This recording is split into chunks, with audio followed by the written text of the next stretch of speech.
Old Country is made up of 3 modular units, or face rises, a 2 3/16, a 3 7/16, and a 4 11/16.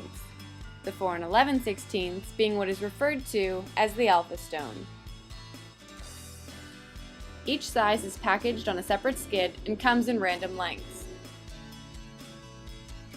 It's always best to set the alpha stone first and work around it.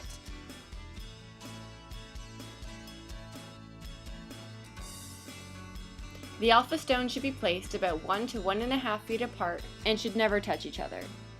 By staggering the alpha stones, you eliminate long horizontal lines in the wall. Horizontal joint lengths should never exceed 3 to 4 feet with Old Country. The offset from one vertical joint to the next should be at least 4 inches, and the tallest vertical joint in the wall should be equal to the tallest stone in the wall.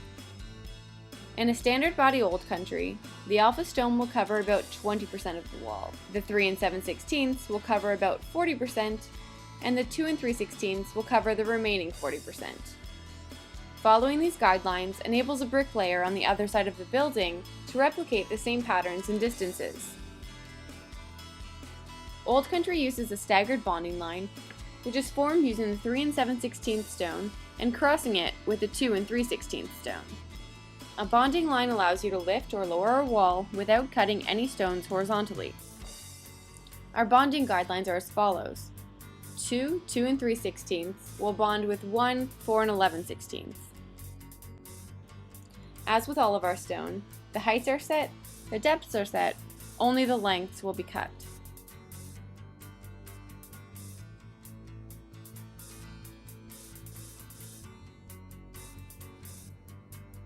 Since there are much fewer joints in a stone wall than in a brick wall, it makes the joints even more important. It's critical to fill the head joint prior to inserting the stone. Both vertical and horizontal joints should be laid with 3/8 of an inch mortar. Be sure to maintain an airspace between the structure and the back of the stone. Always line up the backs of the stones, never the fronts. An easy way to do this is to keep one hand on the top of the stone, place your fingers behind, and let them act as a standardized spacer. Use the other hand to set the stone. Maintaining an airspace helps with drainage, drying, sound resistance, and thermal resistance. Once you've set the stone, cut off the excess, set your level, and move to the next stone. As always, avoid stepping or stringing together more than 2 to 3 units of the same height, or creating box patterns in the wall.